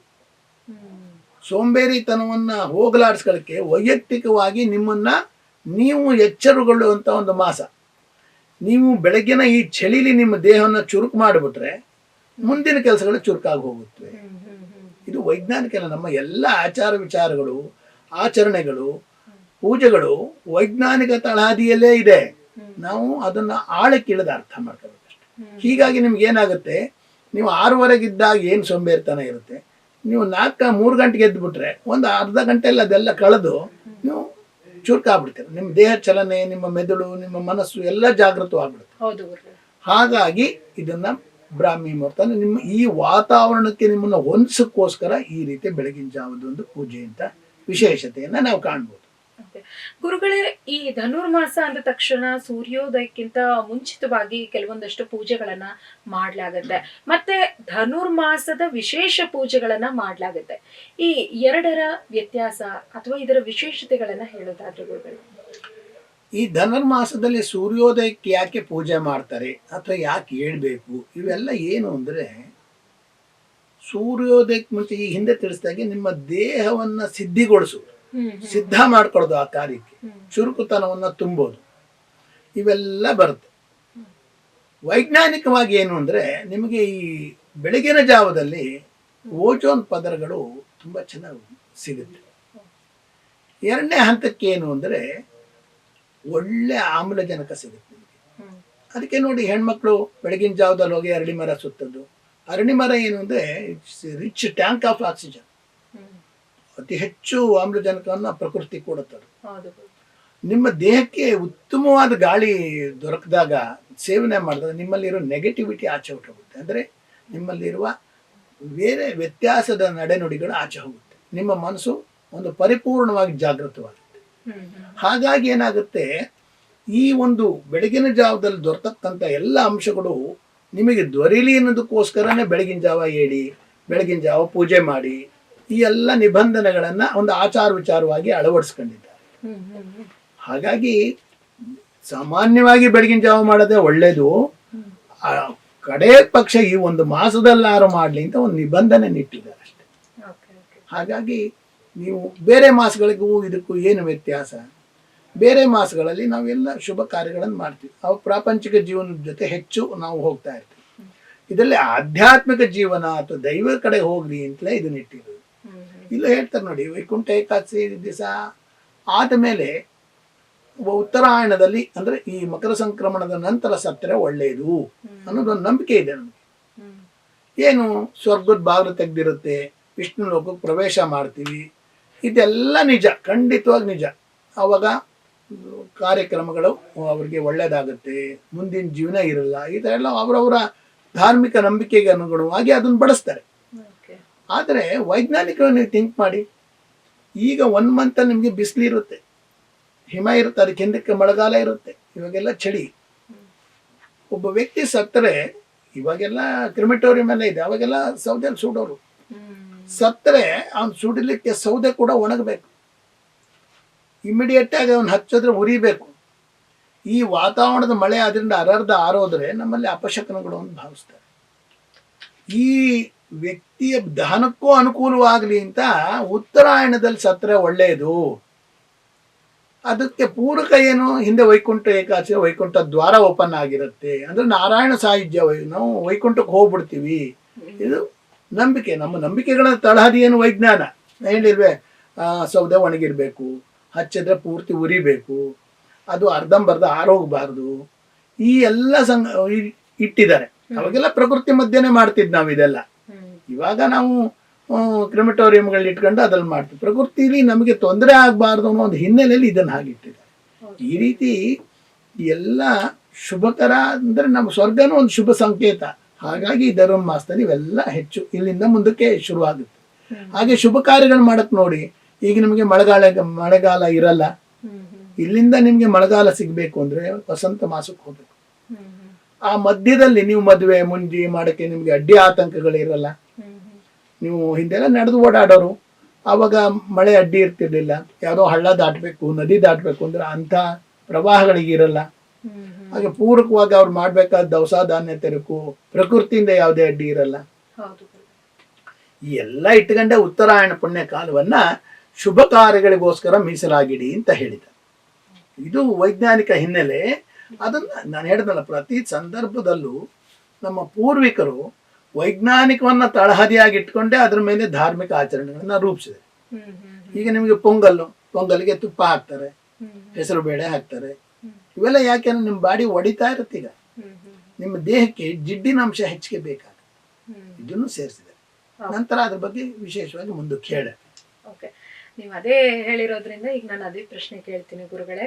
ಈಗ ಪೂಜೆ ಅಂತ ಮಾಡಿದಾಗ, ಲಕ್ಷ್ಮೀ ಪೂಜೆ ಮಾಡಿರ್ಬೋದು, ಗಣಪತಿ ಪೂಜೆ ಮಾಡಿರ್ಬೋದು, ನಾವು ಯಾವುದೇ ಮಾಸ ಇರ್ಲಿ ಅದಕ್ಕೊಂದು ನೈವೇದ್ಯ ಅಂತಂತೂ ಮಾಡೇ ಮಾಡ್ತೀವಿ. ವಿಶೇಷವಾಗಿರುವಂತಹ ಸಿಹಿ ತಿನಿಸುನೇ ನೈವೇದ್ಯ ಅಂತ ಮಾಡ್ಲಾಗತ್ತೆ. ಆದ್ರೆ ಈ ಮಾಸದಲ್ಲಿ ಮುದ್ಗಾನ್ನ ಅಥವಾ ಹೆಸರು ಬೇಳೆ ಪೊಂಗಲ್ ಅನ್ನೋದನ್ನ ಪ್ರಾಮುಖ್ಯತೆ ಕೊಡ್ಲಾಗತ್ತೆ ಪ್ರಸಾದಕ್ಕೆ. ಯಾಕೆ ಇದನ್ನ ತುಂಬಾ ಪ್ರಾಮುಖ್ಯತೆ ಕೊಡ್ಲಾಗತ್ತೆ ಗುರುಗಳೇ? ನೋಡಿ, ಈ ಮಾಸದಲ್ಲಿ ನಾವು ಮುದ್ಗಾನ್ನ ಅಥವಾ ಅದನ್ನ ಕನ್ನಡ ಭಾಷೆಯಲ್ಲಿ ಹುಗ್ಗಿ ಅಂತ ಕರೀತಾರೆ. ಹುಗ್ಗಿ ಅಂತ ಕರೀತಾರೆ. ಯಾಕೆ? ಇದಕ್ಕೆ ಹೆಸರುಬೇಳೆ, ತುಪ್ಪ, ಬೆಲ್ಲ ಅಥವಾ ಸಕ್ಕರೆ ಮತ್ತೆ ಅಕ್ಕಿ ಪ್ರಾಮುಖ್ಯವಾದ ಪದಾರ್ಥಗಳು. ಯಾತಕ್ಕೋಸ್ಕರ ಇದನ್ನು ಮಾಡ್ತಾರೆ? ನಿಮಗೆ ಈಗ ಸುಗ್ಗಿ ಕಾಲ, ಇವಾಗ ನಮ್ದು ಬೆಳೆಗಳ ವ್ಯತ್ಯಾಸ ಆಗಿ ನಾವು ರಾಸಾಯನಿಕ ಬಳಸಿ ಇದು ಮಾಡಿದ್ವಿ. ಹಿಂದೆಲ್ಲ ಈ ಧನುರ್ಮಾಸದ ಆರಂಭದೊತ್ತಿಗೆ ಭತ್ತ ಬಡಿತಿದ್ರು. ಅಂದ್ರೆ ನಿಮ್ಗೆ ಹೊಸ ಭತ್ತ ಬರ್ತಿತ್ತು, ಹೊಸ ಅಕ್ಕಿ ಮನೆಗೆ ಬರ್ತಿತ್ತು. ಈಗಲೂ ನೀವು ಕೊಡಗಲೆಲ್ಲ ಹೋಗಿ ನೋಡಿದ್ರೆ ಹೊತ್ರಿ ಹಬ್ಬ ಇದಕ್ಕೆ ಮಾಡೋದವ್ರು. ಹಾಗೆ ಕೆಲವರು ಈ ರಾಶಿ ಪೂಜೆ ಮಾಡ್ತಾರೆ, ಯಾವುದೇ ಧಾನ್ಯ ಬೆಳೀಲಿ ಲಕ್ಷ್ಮಿ ಅಂತ. ಇವೆಲ್ಲ ಮನೆಗೆ ಬರೋದಿದೆ. ಲಕ್ಷ್ಮೀ ಪ್ರವೇಶ ಅಂದ್ರೆ ಬರೀ ದುಡ್ಡು ಒಂದೇ ಅಲ್ಲ. ಇದು ಇಲ್ಲಿ ಭತ್ತ ಹೊಸದು ಸಿಗುತ್ತೆ, ಕೆಲವ್ರಿಗೆ ಆ ಹೊತ್ತಿಗೆ ಅಕ್ಕಿ ಇಲ್ಲದೆ ಇರ್ಬೋದು, ಎಲ್ಲೋ ಒಂದು ರೀತಿ ಸಿಗುತ್ತೆ. ಬಹಳ ಹಿಂದೆ ಹೋದ್ರೆ ನನ್ನ ಅನುಭವದಲ್ಲಿ ನಾವು ಜಮೀನು ಇಟ್ಕೊಂಡಿರುವಾಗ ಯಾರೇ ಈ ಮಾಸದಲ್ಲಿ ಬಂದು ಕಣದ ಭತ್ತ ಬಡಿಯೋ ಕಣದ ಹತ್ರ ಬಂದು ಕೇಳಿದಾಗ ಅವರು ಒಂದೊಂದು ಮರ ಭತ್ತ ಕೊಟ್ಬಿಡೋದು. ಅಂದ್ರೆ ಯಾರು ಇಲ್ಲದೆ ಇದ್ರೂ, ಧನ ದವಸ ಇಲ್ಲದೆ ಇದ್ದವ್ರು ಸಹ ಧನ ಧಾನ್ಯ ಸಿಕ್ಕಿ ಅವರು ಮಾಡೋಕೆ ಅನುಕೂಲ ಆಗಲಿ. ದವಸ ಸಿಗೋದು ಎಲ್ಲರೂ ಕೊಡೋರು ಭತ್ತ, ಬೇರೆಯವರಿಗೆ ಕೈ ಎತ್ತು ಕೊಡೋರು. ಆ ಒಂದು ಭತ್ತವನ್ನು ತಗೊಂಡೋಗಿ ಅವ್ರಿಗೆ ಒಂದು ಬೇಸಿಕ್ ಮೆಟೀರಿಯಲ್ ಸಿಕ್ತು, ಅಂದ್ರೆ ಒಂದು ಮೂಲ ವಸ್ತು ಸಿಕ್ತು. ಇದಕ್ಕೆ ಹೆಸರು ಬೇಳೆ ಯಾಕೆ ಬೆರೆಸ್ತಾರೆ? ಹೆಸರು ಬೇಳೆ ನಮ್ಮಲ್ಲಿ ಚರ್ಮ ಒಡೆಯುವುದನ್ನ ಕಮ್ಮಿ ಮಾಡುತ್ತೆ. ಇದು ವೈಜ್ಞಾನಿಕ ಹಿನ್ನೆಲೆ. ಇದು ಬುಧನಂಶ, ಅಂದ್ರೆ ವ್ಯಾಪಾರಿ ಮನೋಭಾವನೂ ಬರುತ್ತೆ. ಅಂದ್ರೆ ನೀವು ಈಗ ತಗೊಂಡಿದ್ದ ಧಾನ್ಯವನ್ನ ಹೇಗೆ ಸಂರಕ್ಷಣೆ ಮಾಡಿ ಮುಂದೆ ಒಂದು ವರ್ಷಕ್ಕೆ ಇಟ್ಕೋಬೇಕು ಅನ್ನೋದು ವಿವೇಕ ಕೊಡ್ತಾನೆ. ಹಾಗೆ ಈ ತುಪ್ಪ ಕೂಡ ಅಷ್ಟೇ. ನಾವು ನೋಡಿ, ಹಾಲು ಒಂದಿನ ಇಡ್ಬೋದು, ಕೆಟ್ಟೋಗುತ್ತೆ. ಎರಡನೇ ದಿನ ಆದರೆ, ಮೊಸರು ಆದರೆ ಒಂದು 2 ದಿವಸ ಇರ್ಬೋದು, ಆಮೇಲೆ ಹುಳಿ ಬಂದು ಅದು ಹಾಳಾಗುತ್ತೆ. ಬೆಣ್ಣೆ ಆದರೆ 1 ವಾರ ಇರ್ಬೋದು ಮುಂದಿನ ಅಂತ. ತುಪ್ಪ ಆದರೆ 1 ವರ್ಷ ಇಡ್ಬೋದು. ಆ ರೀತಿ ಈ ತುಪ್ಪವನ್ನ ಬಳಸಿದಾಗ ಅದು ನಿಮ್ಮ ದೇಹದಲ್ಲಿ ಸಂವರ್ಧನೆಯಾಗಿ ನಿಮ್ಮ ಈ ಚಳಿಗಾಲದಲ್ಲಿ ಏನು ಮೈಕೈ ನೋವು ಅಥವಾ ಜಾಯಿಂಟ್ಸ್ ಪೈನ್ ಅಂತ ಹೇಳ್ತಾರೆ, ಕೀಲುಗಳ ನೋವು, ಕೀಲುಗಳ ಸರಾಗ ಓಡಾಡಕ್ಕೆ ಅಲ್ಲಿಗೆ ಲೂಬ್ರಿಕೇಶನ್ ಆಗುತ್ತೆ. ಅದಕ್ಕೋಸ್ಕರ ಈ ತುಪ್ಪವನ್ನು ಸೇರಿಸ್ತೇವೆ. ಹಾಗೆ ತುಪ್ಪ ನಮ್ಮ ಮೆದುಳಿನ ಜಾಗೃತಿ ಹೆಚ್ಚು ಮಾಡುತ್ತೆ. ಈ ಮೆದುಳು ಜಾಗೃತಿ ಆಗ್ಬೇಕು, ದೈವಾಚರಣೆ ಬೇಕು. ಹೀಗಾಗಿ ಇದಕ್ಕೆ ತುಪ್ಪನೂ ಒಂದು ಪೂರಕವಾಗಿದೆ. ಹೆಸರು ಬೇಳೆ ನಮ್ಮ ದೇಹ ಒಡೆದೇರು. ಈಗ ನಮ್ಗೆ ಹೆಚ್ಚು ಜಿಡ್ಡು ಬೇಕು. ನೀವು ಸಂಕ್ರಾಂತಿ ಹಬ್ಬದಲ್ಲಿ ಅದಕ್ಕೆ ನೀವು ಎಲ್ಲ ಬೆರೆಸ್ತೀರ, ಕಡಲೆ ಬೀಜ ಜಿಡ್ಡು, ಕೊಬ್ಬರಿ ಜಿಡ್ಡು, ಅದಕ್ಕೆ ಪೂರಕವಾಗಿ ಕಡಲೆ ಹುರುಗಡಲೆ, ಆದ್ರೆ ಎಲ್ಲನ್ನ ಬಹಳ ಕಮ್ಮಿ ಬರೆಸ್ತೀವಿ, ಅದು ಜಿಡ್ಡೆ. ಸೊ ಈ ರೀತಿ ಜಿಡ್ಡಿನ ಅಂಶ ದೇಹಕ್ಕೆ ಬೇಕು ಅನ್ನೋದಕ್ಕೋಸ್ಕರ ಈ ಒಂದು ನೈವೇದ್ಯವನ್ನ ಪ್ರಿಫರ್ ಮಾಡಿ. ಅದು ಸಿಹಿ ಸಾಮಾನ್ಯ ಯಾಕೆ ಮಾಡ್ತಾರೆ ಅಂದ್ರೆ, ದೇವರಿಗೆ ಸಿಹಿಯಾಗಿ ಮಾಡಿಕೊಟ್ಟಾಗ ಆಬಾಲ ವೃದ್ಧರಾಗಿ, ಅಂದ್ರೆ 1 ವರ್ಷದ ಮಗುವಿನಿಂದ ಹಿಡಿದು 90 ವರ್ಷದವರೆಗೂ ತಿನ್ನೋರು. ಇವಾಗೆಲ್ಲ ಬೇರೆ ಬೇರೆ ಮಧುಮೇಹ ಪದ್ಧತಿಯಿಂದ ಆಹಾರ ಪದ್ಧತಿ ವ್ಯತ್ಯಾಸ ಆಗಿದೆ. ಹಿಂದೆಲ್ಲ ಆ ಥರದ್ದೇನು ಕಾಣ್ತಿತ್ತಿಲ್ಲ. ಆಬಾಲ ವೃದ್ಧರೇ ಆಗಲಿ, ಅಂದ್ರೆ ವಯಸ್ಸಾದವ್ರು ಏನ್ ಬೇಕಾದ್ರೂ ತಿನ್ಬೋದು. ಮಕ್ಕಳಿಗೆ ಸಿಹಿ ಅಂದ್ರೆ ಬೇಕು ತಿನ್ನೋರು. ಅಂದ್ರೆ ಸಿಹಿಯನ್ನ ನಾವು ಸಂತೃಪ್ತಿಗೆ ಹೋಲಿಸ್ತೇವೆ. ದೇವ್ರ ಪ್ರಸಾದ ಅಂದ್ರೆ ಬಾಯಿಗೆ ಹಾಕಿದ್ರೆ ಉಗಿಯೋರು, ಆ ತರ ಮಾಡದೆ ತೃಪ್ತಿಯಿಂದ ತಿನ್ಲಿ ಅಂತ ಇದಕ್ಕೆ ಸಿಹಿ ಸೇರಿಸಿದ್ದಾರೆ. ಆ ಸಿಹಿ ಪೊಂಗಲ್ ಮಾಡೋ ಮಹತ್ವ ಅದೇ. ಗುರುಗಳೇ, ಧನ್ಯವಾದಗಳು. ಜೊತೆಗೆ ಸೂರ್ಯನು ಧನುರಾಶಿ ಪ್ರವೇಶಿಸುವುದರಿಂದ 12 ರಾಶಿಗಳ ಮೇಲೆ ಬೀರುವಂತಹ ಪರಿಣಾಮಗಳು, ಅದು ಧನಾತ್ಮಕ ಆಗಿರಬಹುದು, ಋಣಾತ್ಮಕ ಆಗಿರಬಹುದು, ಏನೆಲ್ಲ ಪ್ರಭಾವಗಳು ಬೀರುತ್ತೆ ಗುರುಗಳೇ? ನೋಡಿ, ಈಗ ಸೂರ್ಯ ಡಿಸೆಂಬರ್ 17ಕ್ಕೆ ಧನುರಾಶಿ ಪ್ರವೇಶ ಮಾಡಿದೆ. ಅಲ್ಲಿಂದ ಜನವರಿ 13 ಅಲ್ಲಿವರೆಗೂ ಅಲ್ಲೇ ಇರ್ತಾನೆ. 1 ತಿಂಗಳು ಒಂದು ರಾಶಿಲಿ ಇರ್ತಾನೆ ಸೂರ್ಯ. ಚಂದ್ರ ಆದ್ರೆ ಅರ್ಧ ದಿನಕ್ಕೆ 1 ದಿನಕ್ಕೆ ರಾಶಿ ಮುಗಿಸ್ಬಿಡ್ತಾನೆ. ಈ ಬೇರೆ ಶುಕ್ರ ಕುಜ ಇವುಗಳಾದ್ರೆ 1-1.5 ತಿಂಗಳು. ಗುರು ಆದ್ರೆ 1 ವರ್ಷ ಒಂದು ರಾಶಿಲಿ ಇರ್ತಾನೆ. ಶನಿ 2.5 ವರ್ಷ ಇರ್ತಾನೆ. ಇಲ್ಲಿ ಏನಾಗುತ್ತೆ ಅಂದ್ರೆ, ಧನುರಾಶಿಗೆ ಯಾಕೆ ಪ್ರಾಮುಖ್ಯತೆ ಅಂದ್ರೆ, ಗುರುವಿನ ರಾಶಿ. ನಾನು ಹೇಳಿದಾಗೆ ನಮ್ಮ ವಿದ್ಯೆ ಬುದ್ಧಿಗೆ ಗುರು ಅಂತ ಯಾರು ನಮ್ಗೆ ಬೇಕಾದ ಗುರು, ನಮಗೆ ಜ್ಞಾನ ಕೊಡೋರು ಗುರು, ಇವ್ರನ್ನೆಲ್ಲ ಆರಿಸ್ಕೊಳ್ತೀವಿ. ಹೀಗೆ ಆರಿಸ್ಕೊಂಡಾಗ ಸೂರ್ಯನ ಅಂಶ ಗುರುವಿನ ಜೊತೆ ಸಮ್ಮಿಳನ ಆದಾಗ, ಸೂರ್ಯ ಆತ್ಮಕಾರಕ, ಗುರು ದೈವಕಾರಕ, ಗುರು ಜ್ಞಾನಕಾರಕ, ಬುಧ ಬುದ್ಧಿಕಾರಕ. ಸೊ ಎಲ್ಲ ಸಮ್ಮಿಳಿತ ಆಗಿ ನಮಗೆ ಜ್ಞಾನ ವೃದ್ಧಿ ಮತ್ತೆ ಆತ್ಮವೃದ್ಧಿ, ಅಂದ್ರೆ ಫಿಸಿಕಲ್ ಫಿಟ್ನೆಸ್ಸು, ಬ್ರೈನ್ ಅಂದ್ರೆ ಮೆಂಟಲಿ ಫಿಟ್ನೆಸ್ಸು, ಮತ್ತೆ ನಮ್ಮ ಇಂಟೆಲೆಕ್ಚುಯಲ್ ಫಿಟ್ನೆಸ್ಸು ಎಲ್ಲ ಬರುತ್ತೆ. ಅಂದ್ರೆ ನಮ್ಮ ಜ್ಞಾನಾಭಿವೃದ್ಧಿ, ದೇಹಾಭಿವೃದ್ಧಿ ಮತ್ತೆ ನಮ್ಮ ವಿವೇಕ ಹೆಚ್ಚುತ್ತೆ. ಯಾವಾಗ ನಿಮ್ಮಲ್ಲಿ ಗುರು ಬರ್ತಾನೆ, ಇದೊಂದು ಸೂಕ್ಷ್ಮ ಉದಾಹರಣೆ. ಯಾರೋ ಒಬ್ರು ಪೂಜಾರಿಗೆ ಹೋಗ್ಬಿಟ್ಟು ಯಾರೋ ನಮಗೆ ತೊಂದರೆ ಕೊಡ್ತಿದ್ದಾರೆ ಅಂತ ಕೇಳಿದ್ರೆ ಅವ್ರು ಏನ್ ಮಾಡ್ತಾರೆ, ಹಾಗೆ ಮಾಡಬಾರ್ದಪ್ಪ ಅಂತ ಅಷ್ಟೇ ಹೇಳ್ತಾರೆ. ಅದೇ ಒಬ್ಬ ದುಷ್ಟ ಅಂದ್ರೆ ಯಾರೋ ಮಚ್ಚಿಡ್ಕೊಂಡು ಓಡಾಡ ನನ್ಗೆ ಹೇಳ್ಬಿಟ್ಟು ನಂಗೆ ತೊಂದರೆ ಕೊಡ್ತೇನೆ, ಅವ್ನೇನ್ ಮಾಡ್ತಾನೆ, ಇಮಿಡಿಯೇಟ್ ಆಗಿ ಮಚ್ಚ ತಾಂಡಾಗ ಅವ್ನು ಹೊಡೆದು ಬಿಡ್ತಾನೆ. ಸೊ ವಿವೇಕ ಜಾಗೃತಿ ನಮಕ್ಕೆ ಹೇಳ್ಬೇಕಾದ್ರೆ ವಿದ್ಯಾ ಬುದ್ಧಿ ಅಂತ ಹೇಳ್ತೀವಿ. ಮನುಷ್ಯನಿಗೆ ವಿದ್ಯೆ ಇರಬೇಕು, ಅದನ್ನ ಸದ್ವಿನಿಯೋಗ ಮಾಡೋ ಬುದ್ಧಿನೂ ಇರಬೇಕು ಸಮಯಕ್ಕೆ ತಕ್ಕ. ಬರೀ ವಿದ್ಯೆ ಇದ್ರೆ ಇರಲ್ಲ, ಬುದ್ಧಿ ಇರಬೇಕು. ಇದಾದ್ಮೇಲೆ ಇನ್ನೊಂದು ಸೇರಿಸ್ತೇವೆ, ವಿವೇಕ ಇರಲಿ ಅಂತ. ಯಾವುದನ್ನ ಯಾವಾಗ ಹೇಗೆ ಬಳಸಬೇಕು ಅನ್ನೋ ವಿವೇಕ ನಿಮ್ಮಲ್ಲಿ ಇರಲಿ ಅಂತ ಹೇಳ್ತಾರೆ. ಹಾಗಾಗಿ ಈ ಧನುಸ್ಸು ರಾಶಿಗೆ ಹೆಚ್ಚು ಫಲ. ಈ ರಾಶಿಯವರಿಗೆ ಇವಾಗೆಲ್ಲ ಅನುಕೂಲತೆಗಳು ಇರುತ್ತೆ. ಈಗ ಪ್ರಸಕ್ತವಾಗಿ ಗುರು ಮಿಥುನದಲ್ಲಿದ್ದು ಧನುರಾಶಿನೇ ನೋಡೋದ್ರಿಂದ ನೀವು ನಿಮ್ಮ ಮನೆನ ನೋಡಿದಾಗ ನೀವು ಮನೆಗೆ ಹಾಳು ಮಾಡ್ತೀರಾ? ಇಲ್ಲ, ಇನ್ನು ಹೆಚ್ಚು ಅದಕ್ಕೆ ಏನು ಮಾಡಬೇಕು ಅಂತ ಯೋಚನೆ ಮಾಡ್ತಾರೆ. ಆ ರೀತಿ ಗುರು ಧನುರಾಶಿ ನೋಡ್ತಾನೆ, ಆಗ ಅಲ್ಲಿ ವಿವೇಕ ಕೊಡ್ತಾನೆ. ಅಲ್ಲೇ ಇವಾಗ ಶುಕ್ರ, ರವಿ, ಕುಜ ಇದ್ದಾರೆ.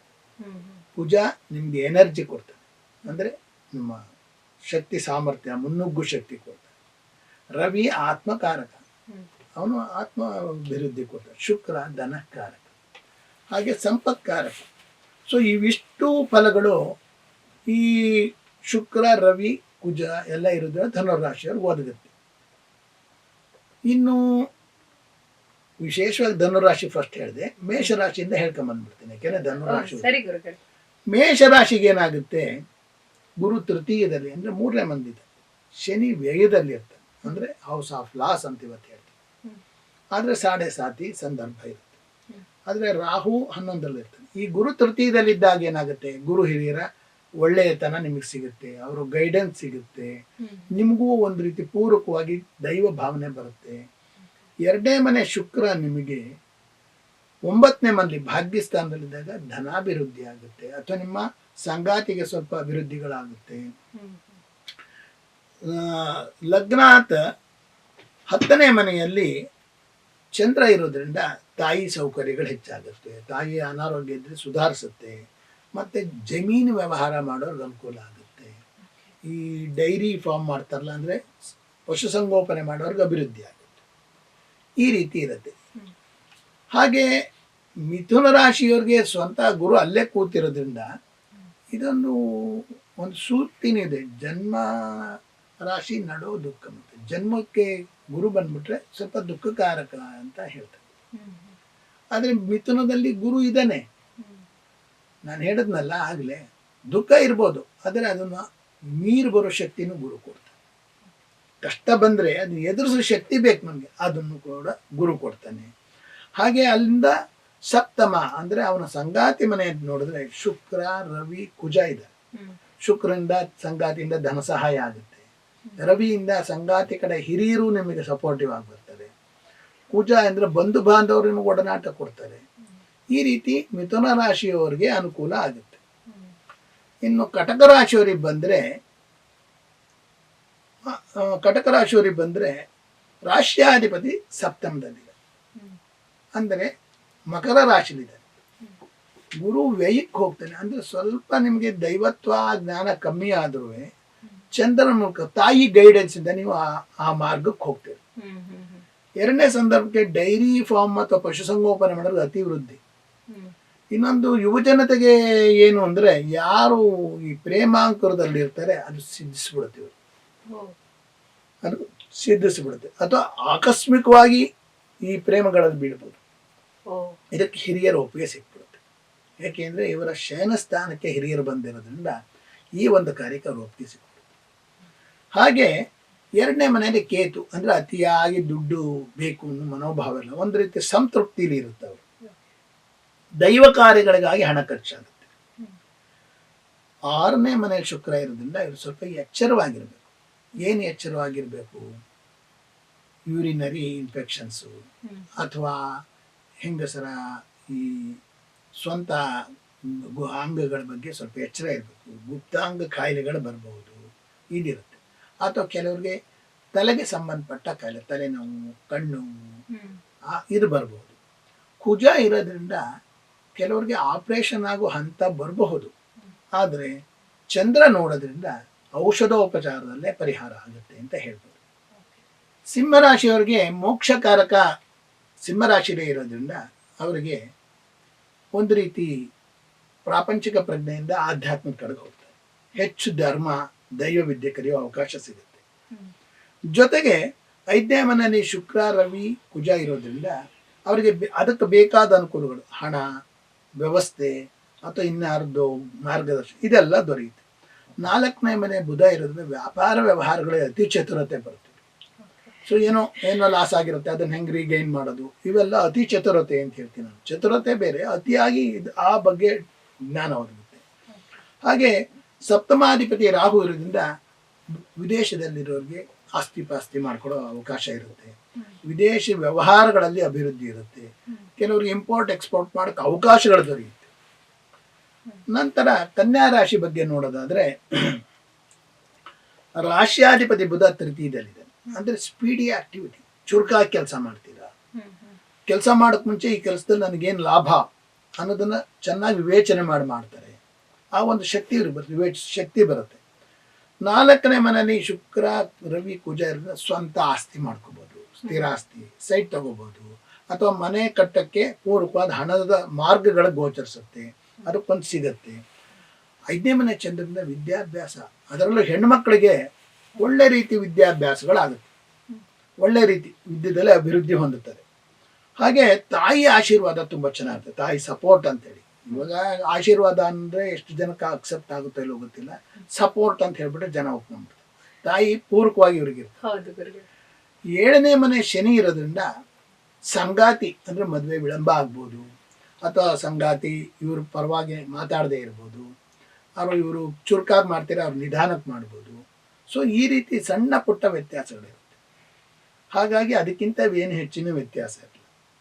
ಇನ್ನು ತುಲಾರಾಶಿ ಪ್ರವೇಶ ಮಾಡಿದ್ರೆ ನಾವು ತುಲಾರಾಶಿಯಿಂದ 2ನೇ ಮನೆಯಲ್ಲೇ ಬುಧ ಇರೋದ್ರಿಂದ ವ್ಯಾಪಾರ ವ್ಯವಹಾರಗಳಲ್ಲಿ ಎಷ್ಟು ಲಾಭ ಬರುತ್ತೆ ಅನ್ನೋದನ್ನು ಜಾಣ್ಮೆಯಿಂದ ಉಪಯೋಗಿಸಿದ್ರೆ ಇನ್ನೂ ಹೆಚ್ಚು ಲಾಭ ಬರುತ್ತೆ. ಅಂದ್ರೆ ಆ ಬುದ್ಧಿವಂತ ಇವ್ರಿಗೆ ಬಂದ್ಬಿಡುತ್ತೆ. ಅಂದ್ರೆ ಎಲ್ಲಾರನ್ನೂ ಜಾಣತನದಿಂದ ಮಾತಾಡಿ ಒಲಿಸ್ಕೋತಾರೆ, ಪೂರಕವಾಗಿ ಮಾತಾಡೋ ಶಕ್ತಿ ಬಂದ್ಬಿಡುತ್ತೆ. 3ನೇ ಮನೆಯಲ್ಲಿ ಶುಕ್ರ ರವಿ ಕುಜ ಇರೋದ್ರಿಂದ ಚುರುಕುತನ ಮತ್ತೆ ಮಹಿಳೆಯರಿಂದ ಸಪೋರ್ಟ್. ಯಾವುದೋ ಒಂದು ಆಫೀಸಲ್ಲಿ ಇರ್ತಾರೆ, ಅವ್ರ ಬಾಸು ಲೇಡಿ ಇರ್ಬೋದು, ಹೆಂಗಸರು ಇರ್ಬೋದು, ಅವ್ರು ಇವರಿಗೆ ಸ್ವಲ್ಪ ಹೆಲ್ಪ್ ಮಾಡ್ತಾರೆ, ಅಥವಾ ಹಿರಿಯರಿಂದ ಇವರಿಗೆ ಸಹಕಾರಗಳು ಸಿಗುತ್ತೆ. ಒಡ ಹುಟ್ಟಿದವರಿಂದ ಒಳ್ಳೆ ಸಹಕಾರಗಳು ದೊರೆತುಬಿಡುತ್ತೆ. ಸೊ ಈ ರೀತಿ ಸಹಕಾರಗಳು ದೊರೆಯೋ ಜೊತೆಗೆ ಸ್ಥಿರಾಸ್ತಿ ಮಾಡು ಯೋಗ ಇದೆ ಇವರು. ಅಂದ್ರೆ ಕೃಷಿ ಭೂಮಿ, ಇದು ಹೆಚ್ಚು ಒತ್ತು ಕೊಡೋದು ಕೃಷಿ ಭೂಮಿ. 5ನೇ ಮನೆ ರಾಹು ಇರೋದ್ರಿಂದ ವಿದೇಶದಲ್ಲಿ ಓದಬೇಕು ಅನ್ನೋರ್ಗೆ ಒಳ್ಳೆ ಅವಕಾಶಗಳು ಸಿಕ್ಬಿಡುತ್ತೆ, ಮಾರ್ಗಗಳು ತೆರೆಯುತ್ತೆ. ಹೇಗೆ ಹೋಗ್ಬೇಕು, ಎಲ್ಲಿ ಇರಬೇಕು, ಇದನ್ನೆಲ್ಲ ನೋಡ್ಕೋಬಹುದು. ಮತ್ತೆ 6ನೇ ಮನೆ ಶನಿ ಇರೋದ್ರಿಂದ ಹಣಕಾಸು ಕೊಡಬಾರ್ದು, ಸಾಲ ಕೊಟ್ಟರೆ ಹೋಯ್ತು ಅಂತ ಹೇಳ್ತಾರಲ್ಲ ಆ ಸಂದರ್ಭ. 2ನೇದು ಪಾದಗಳಲ್ಲಿ ಸ್ವಲ್ಪ ನೋವು ಕಾಣ್ಬೋದು. ಈಗ ನಾವು ವೃಶ್ಚಿಕ ರಾಶಿ ಕಡೆಗೆ ಹೋಗೋಣ. ವೃಶ್ಚಿಕ ರಾಶಿಯಲ್ಲಿ ಬುಧನೇ ಇರೋದ್ರಿಂದ ಬುದ್ಧಿವಂತಿಕೆ ಅಲ್ಲೇ ಇದೆ. ಆದರೆ ವೃಶ್ಚಿಕ ರಾಶಿಯಾಧಿಪತಿ ಕುಜುಂಗು ಬುಧುಂಗು ಬದ್ಧ ವೈರತ್ವ. ಅಂದ್ರೆ 100% ಬುದ್ಧಿವಂತಿಕೆ ಹಾಕಿದ್ರೆ 50% ವರ್ಕ್ ಆಗುತ್ತೆ. ಸೊ ನೈಸರ್ಗಿಕವಾಗಿ ನಾನು ಹೇಳೋದು, ನಾನು 1 ಕಿಲೋಮೀಟರ್ ನಡಿಬಲ್ಲೆ ಅಂದರೆ ನಂಗೆ 3 ಕಿಲೋಮೀಟ್ರ್ ಓಡು ಅಂದ್ರೆ ಆಗಲ್ಲ, ನಾನು 1.5 ಕಿಲೋಮೀಟ್ರ್ ಓಡ್ಬೋದು ಅಷ್ಟೇ, ಆ ರೀತಿ. ಹಾಗೆ 2ನೇ ಮನೆಯಲ್ಲಿ ಶುಕ್ರ ರವಿ ಕುಜ ಇರೋದ್ರಿಂದ ತುಂಬ ಸಂಪತ್ತು ಬರುತ್ತೆ. ಕೃಷಿಯಿಂದ ಆದಾಯ, ಸರ್ಕಾರಿ ಕೆಲಸ ಕಾರ್ಯಗಳಿಂದ ಆದಾಯ, ಏನೋ ಗೌರ್ಮೆಂಟ್ ಆಫೀಸಲ್ಲಿ ಕೆಲಸಕ್ಕೆ ಹೋಗ್ತಾರೆ, ಈಸಿಯಾಗಿ ಆಗ್ಬಿಡುತ್ತೆ. ಇನ್ಯಾವುದೋ ಒಂದು ಬರಬೇಕಾಗಿರುತ್ತೆ ಹಳೆ ಬಾಕಿ ಗೌರ್ಮೆಂಟ್ ಬಂದ್ಬಿಡುತ್ತೆ. ಶುಕ್ರನೇ ಇರೋದ್ರಿಂದ ಸಂಗಾತಿಯಿಂದ ಧನ ಸಹಾಯ, ಇವರು ಸ್ವಂತ ಸಂಪಾದನೆಯಲ್ಲೂ ಧನ ಹೆಚ್ಚುತ್ತೆ, ಎರಡು ಬರುತ್ತೆ. 3ನೇ ಮನೆಯಲ್ಲಿ ಚಂದ್ರದಿಂದ ತುಂಬ ಆಕ್ಟಿವ್ ಆಗ್ತಾರೆ, ತುಂಬ ಚುರುಕಾಗ್ತಾರೆ. ಜೊತೆಗೆ ಚುರುಕುತನನ ಸರ್ಕಾರಿ ಕೆಲಸಗಳಲ್ಲೂ ಬಳಸ್ತಾರೆ. ಯಾರೆಲ್ಲೋ ಆಫೀಸರ್ ಇರ್ತಾರೆ, ಏನೋ ಪ್ರಾಬ್ಲಮ್ ಸಾಲ್ವ್ ಆಗಿಲ್ಲ, ಇವಾಗ ಅದು ಸಾಲ್ವ್ ಮಾಡೋ ಶಕ್ತಿ ಬಂದ್ಬಿಡುತ್ತೆ. ಈ ರೀತಿ ನಡೆಯುತ್ತೆ. 4ನೇ ಮನೆ ರಾಹು ಇರೋದು ವಿದೇಶದಲ್ಲಿರೋರು ಸ್ಥಿರಾಸ್ತಿ ಮಾಡ್ಬೋದು, ಅಥವಾ ವಿದೇಶದಿಂದ ಹಣ ದುಡ್ಕೊಂಬಂದು ಇಲ್ಲಿ ಸ್ಥಿರಾಸ್ತಿ ಮಾಡ್ಬೋದು. ವಿದೇಶಿ ಹಣ ಅಂತ ಸ್ಪೆಸಿಫಿಕ್ ಆಗುತ್ತೆ. ಯಾಕೆ ಯಾರು ಗಲ್ಫಲ್ಲಿ ಇರ್ತಾರೆ, ಬಂದು ಸ್ವಂತ ಊರುಗಳಲ್ಲಿ ಆಸ್ತಿ ಪಾಸ್ತಿ ಮಾಡ್ತಾರೆ, ಈ ಒಂದು ಅನುಕೂಲ ಇರುತ್ತೆ. ಆದರೆ ಮನೆ ಕಟ್ಟುವಾಗ ಎಚ್ಚರಿಕೆ, ಏನು ಇವರು ಖರ್ಚು ಎಷ್ಟಿರುತ್ತೋ ಅದು ಮಿತಿ ಮೀರಿ ಬರುತ್ತೆ. ಅದರಿಂದ ಇಲ್ಲಿ ಫಿಕ್ಸ್ ಮಾಡ್ಕೋಬೇಕು, ನಾನು 10 ಲಕ್ಷದಲ್ಲೇ ಕಟ್ತೀನಿ ಅಂದರೆ ಪ್ರತಿ ಸತಿ ಅದು ಮೀರದೆ ಇರೋ ಥರ ನೋಡ್ಕೊ. 5ನೇ ಮನೆ ಶನಿ ಇರೋದ್ರಿಂದ ಏನಾಗುತ್ತೆ ಅಂದರೆ ವಿದ್ಯಾಭ್ಯಾಸದಲ್ಲಿ ಸ್ವಲ್ಪ ಕಡಿಮೆ ಆಗುತ್ತೆ. ಆದರೆ ಮೆಕ್ಯಾನಿಕಲ್ ಫೀಲ್ಡು, ಏರೋನಾಟಿಕಲ್ ಫೀಲ್ಡ್ ಹೋದವ್ರಿಗೆ ತುಂಬ ಅನುಕೂಲ ಆಗುತ್ತೆ. ಈಗ ನಾವು ಧನುರಾಶಿದು ಹೇಳ್ಬಿಟ್ಟಿದ್ದೀವಿ ಮೊದಲೇ. ಮಕರ ರಾಶಿಗೆ ಬಂದರೆ ಮಕರ ರಾಶಿಯವ್ರಿಗೆ ಒಂದು ರೀತಿ ಆನಂದ ಇರುತ್ತೆ. ಒಂಥರ ಏನೋ ಮನಸ್ಸಿನಲ್ಲಿ ಸಂತೋಷ, ಏನೋ ಆಯಿತು, ಒಂದು ಖುಷಿ ಇರುತ್ತೆ. ದ್ವಿತೀಯ ರಾಹು ಇರೋದ್ರಿಂದ ವಿದೇಶದಿಂದ ಗಳಿಕೆ, ವಿದೇಶ ವ್ಯಾಪಾರ, ವಿದೇಶಕ್ಕೆ ಹೋಗಿ ಸಂಪಾದನೆ ಮಾಡೋದು, ಅಥವಾ ವಿದೇಶದಲ್ಲಿ ಕೆಲಸದಲ್ಲಿ ಇರ್ತಾರೆ, ಅವ್ರ ಸ್ಯಾಲ್ರಿ ಹೆಚ್ಚಾಗ್ಬೋದು ಈ ರೀತಿ, ಅಥವಾ ವಿದೇಶಿ ಕರೆನ್ಸಿ ಎಕ್ಸ್ಚೇಂಜಲ್ಲಿ ದುಡ್ಡು ಹೆಚ್ಚು ಬರ್ಬೋದು ಈ ರೀತಿ. ಇದು ಸನ್ಮಾರ್ಗಗಳು, ಹವಾಲ ಇಲ್ಲಿ ಹೇಳ್ತಾ ಇಲ್ಲ ನಾನು, ಸನ್ಮಾರ್ಗಗಳಲ್ಲಿ ಮಾಡೋದು ಉದ್ಧಾರ ಆಗುತ್ತೆ. ತೃತೀಯ ಶನಿ ಇರೋದ್ರಿಂದ ಪರಾಕ್ರಮ, ಶತ್ರುಗಳನ್ನ ಧ್ವಂಸ ಮಾಡ್ಬೋದು, ಅವರ ಒಳೆಯಟುಗಳು ನಮ್ಗೆ ಏನು ಹೊಡಿತಾರೆ ಅಂತೆಲ್ಲ ಗೊತ್ತಾಗಿ ಅವ್ರ ವಿರುದ್ಧ ಅವ್ರದೇ ತಂತ್ರಗಳಿಂದ ಮಣಿಸ್ಬಿಡ್ಬೋದು ಅವ್ರನ್ನ. ಶತ್ರುನ ಪರಾಕ್ರಮ ಶನಿ ಅಂತ ಕರಿತೀವಿ ನಾವು, ಅವ್ರನ್ನ ಶತ್ರುಗಳನ್ನ ಮಟ್ಟ ಹಾಕೋಕ್ಕೆ ಸೂಕ್ತ ಕಾಲ ಅವರು. ಹಾಗೆ 4ನೇ ಮನೆ ಕುಜ ವ್ಯಯದಲ್ಲಿರೋದ್ರಿಂದ ನೀವು ಕೃಷಿಯಿಂದ ಸ್ವಲ್ಪ ಆದಾಯ ಕಮ್ಮಿ ಇದ್ರು ಈ ಭೂ ವ್ಯವಹಾರ ಮಾಡ್ತಾರೆ, ಮಧ್ಯವರ್ತಿಯಾಗಿ ಯಾವುದೋ ಕಂಪನಿಗೆ ಭೂಮಿ ಕೊಡ್ಸೋದು, ಬಿಲ್ಡರಿಗೆ ಕೊಡ್ಸೋದು, ಇವ್ರ ವ್ಯವಹಾರಗಳು ಸ್ವಲ್ಪ ಕಡಿಮೆ ಆಗುತ್ತೆ. ಮತ್ತೆ 6ನೇ ಮನೆ 5ನೇ ಮನೆ ಶುಕ್ರನು ವ್ಯಯದಲ್ಲಿರೋದ್ರಿಂದ ಹೈಯರ್ ಎಜುಕೇಶನ್ ಸ್ವಲ್ಪ ಕಡಿಮೆ ಆಗುತ್ತೆ, ಅಂದ್ರೆ ಫುಲ್ ನಿಲ್ಲಲ್ಲ, ಸ್ವಲ್ಪ ಅಭಿವೃದ್ಧಿ ಕಮ್ಮಿ ಆಗುತ್ತೆ 5ನೇ ಮನೆ ಹೈಯರ್ ಎಜುಕೇಶನ್. ಮತ್ತೆ 6ನೇ ಮನೆಯಲ್ಲಿ ಗುರು ಇರೋದ್ರಿಂದ ಉದರ ಸಂಬಂಧಿ ದೋಷಗಳು, ಪಿತ್ತ ವಿಕಾರಗಳು, ಈ ಗ್ಯಾಸ್ಟ್ರಿಸಿಟಿ ಇವೆಲ್ಲ ಬರುತ್ತೆ. 7ನೇ ಮನೆ ಚಂದ್ರ ಇಲ್ಲಿ ಸ್ವಂತ ಮನೇಲೆ ಬಂದ್ಬಿಟ್ಟಿರೋದ್ರಿಂದ ಇವ್ರಿಗೆ ಏನು ತೊಂದರೆ ಇಲ್ಲ, ಸಂಗಾತಿನೂ ಇವ್ರ ಪೂರ್ವಕವಾಗಿ ನಡ್ಕತ್ತೆ. ಈಗ ಮುಂದುವರೆದು ನಾವು ಕುಂಭರಾಶಿಗೆ ಹೋದ್ರೆ, ಕುಂಭರಾಶಿಯಲ್ಲೇ ರಾಹು ಇದ್ದಾನೆ, ಅವನಿಗೆ ಅದು ಸ್ವಂತ ಸ್ಥಾನ ಅಂತಲೂ ನಾವು ಹೇಳ್ತೀವಿ. ಕುಂಭರಾಶಿಯಲ್ಲಿ ಇರೋದ್ರಿಂದ ಏನು, ವಾಯು ಪ್ರಕೋಪಗಳು ಜಾಸ್ತಿ ಆಗೋದು. ಆಮೇಲೆ ವಾಯುಯಾನ ಕ್ಷೇತ್ರದಲ್ಲಿರೋರಿಗೆ ಸಡನ್ ಅಪ್ ಅಂಡ್ ಡೌನ್ಸ್. ಆಮೇಲೆ ಆ ಕ್ಷೇತ್ರದಲ್ಲಿ ಕೆಲಸ ಮಾಡೋ ಇಂಜಿನಿಯರ್ಗಳು, ಕಾರ್ಮಿಕರಿಗೆ ಸಂಪಾದನೆ ಹೆಚ್ಚಾಗುತ್ತೆ. 2ನೇ ಮನೆ ಶನಿ ಇರೋದ್ರಿಂದ ಇವರು ಸಂಪಾದನೆನ ಇಟ್ಕೋತಾರೆ, ಮುಂದಕ್ಕೆ ಕಳಿಯಲ್ಲ. ಸಂಪಾದನೆ ಅಷ್ಟೇ, ನನ್ನ ದುಡ್ಡಿಲ್ಲ ಅಂದ್ರೆ ಅವ್ರ ಹತ್ರ ಒಂದು 10,000 ರೂಪಾಯಿ ಅವ್ರಿಗೋಸ್ಕರ ಇಟ್ಕೊಂಡಿರ್ತಾರೆ ಏನೋ ಒಂದು ಮನೋಭಾವ. ಹಾಗೆ 3ನೇ ಮನೆ ಕುಜ ಲಾಭಕ್ಕೆ ಬಂದ್ಬಿಟ್ಟಿರೋದ್ರಿಂದ ಕೃಷಿಯಿಂದ ಲಾಭ, ಒಡ ಹುಟ್ಟಿದವರಿಂದ ಲಾಭ. 4ನೇ ಮನೆ ಶುಕ್ರ ಅಲ್ಲೇ ಇರೋದ್ರಿಂದ ಸಂಸಾರದಲ್ಲಿ ಸುಖ ಇದೆ ಅತಿ ಮುಖ್ಯ. ಏನು ಎಲ್ಲ ಇದ್ರೂ ಸುಖ ಶಾಂತಿ ಇರಲ್ಲ, ಸಂಸಾರದಲ್ಲಿ ಒಳ್ಳೆ ಸುಖ ಸಿಗತ್ತೆ. ಹಾಗೆ ಗುರು 5ನೇ ಮನೆಯಿಂದ ಅಪೇಕ್ಷೆ ಪಟ್ಟ ವಿದ್ಯೆ ಓದ್ಬಿಡ್ಬೋದು. ಇವ್ರು ಏನು ಸೆಲೆಕ್ಟ್ ಮಾಡ್ಕೋತಾರಲ್ಲ ಅದು ಎಲಿವೇಟ್ ಆಗ್ಬೋದು. ಕೆಲವರು ಯಾವುದೋ ಕಾರಣದಲ್ಲಿ ಹಿಂದೆ ವಿದ್ಯೆ ನಿಲ್ಲಿಸ್ಬಿಟ್ಟಿರ್ತಾರೆ, ಅದನ್ನ ಈಗ ಮುಂದುವರಿಸ್ಬೋದು ಅಂತ ಒಂದು ಅವಕಾಶ ಇರುತ್ತೆ. ಮತ್ತೆ 6ನೇ ಮನೆ ಚಂದ್ರ ವ್ಯಯಕ್ಕೆ ಬಂದಿರೋದ್ರ ರೋಗ ರುಜಿನಗಳು ವಿಶೇಷ ರೀತಿ ಚಿಕಿತ್ಸೆ ಇದ್ದೇ ಪರಿಹಾರ ಆಗ್ಬಿಡುತ್ತೆ, ಅಂದ್ರೆ ತುಂಬಾ ಖರ್ಚಿಲ್ಲದೆ. 2ನೇದು ತಾಯಿ ಆರೋಗ್ಯದಲ್ಲಿ ಸಾಕಷ್ಟು ಸುಧಾರಣೆ ಆಗ್ಬಿಡುತ್ತೆ. 7ನೇ ಮನೆ ಕೇತುವಿನಿಂದ ಸಂಗಾತಿ ಸ್ವಲ್ಪ ಆಧ್ಯಾತ್ಮದ ಕಡೆ ಹೋಗೋದು, ದೇವರು ಅಂತ ಹೋಗೋದು, ಇದೆಲ್ಲ ಇರುತ್ತೆ. ಹಾಗೆ 10ನೇ ಮನೆ ಬುಧ ಇರೋದು ವೃತ್ತಿಯಲ್ಲಿ ಎಲಿವೇಟ್ ಆಗೋ ಸಂದರ್ಭ ಇದೆ, ಅಂದ್ರೆ ವೃತ್ತಿಯಲ್ಲಿ ಮೇಲೆ ಸ್ಥಾನಮಾನಗಳು ದೊರೆಯುತ್ತವೆ, ಇವರು ಬುದ್ಧಿವಂತಿಕೆಯಿಂದ ಪಡ್ಕೋತಾರೆ. 11ನೇ ಮನೆ ಶುಕ್ರ ಇರೋದ್ರಿಂದ ಈ ವಜ್ರಾಭರಣಗಳು, ಚಿನ್ನದ ವ್ಯಾಪಾರಿಗಳು, ಇವರಿಗೆಲ್ಲ ಲಾಭಗಳು ಜಾಸ್ತಿ ಆಗುತ್ತೆ. ಈಗ ಕಡೆದು ಮೀನ ರಾಶಿಗೆ ಹೇಳೋದಾದ್ರೆ, ರಾಶಿಯಲ್ಲಿ ಶನಿ ಸ್ಥಿತನಾಗಿದ್ದಾನೆ, 7.5 ಪ್ರಭಾವ ಇರುತ್ತೆ, ಮಧ್ಯದಲ್ಲಿದ್ದಾಗ ಕಷ್ಟ ನಷ್ಟಗಳು ಹೆಚ್ಚು. ಸಾಮಾನ್ಯವಾಗಿ ಈ 7.5 ಹೇಗೆ ಹೇಳ್ತಾರೆ ಅಂದರೆ, ತುಂಬ ಕಷ್ಟ, ಪಡಬಾರ್ದೇ ಇದ್ದಾಗ್ಬಿಡುತ್ತೆ ಅನ್ನೋದೆಲ್ಲ ಕಷ್ಟ ಬರುತ್ತೆ ಅಂತ ಹೇಳ್ತಾರೆ.